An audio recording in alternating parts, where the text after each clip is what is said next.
Government Department na Meghalaya.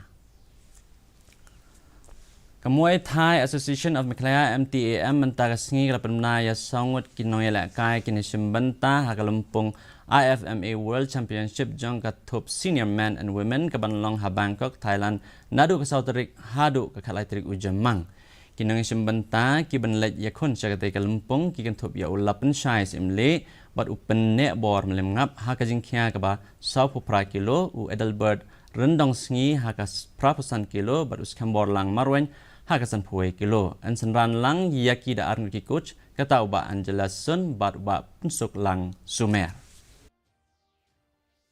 Of Meghalaya would like to announce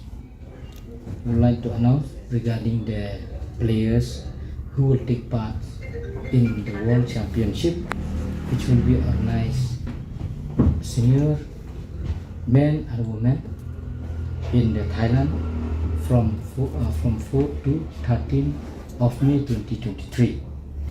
So the Meghalaya will represent from India, from United Muay Thai Association, India.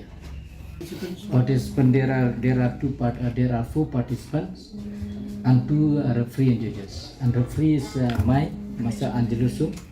I'll give you the list. Mentapat ni pek jinglong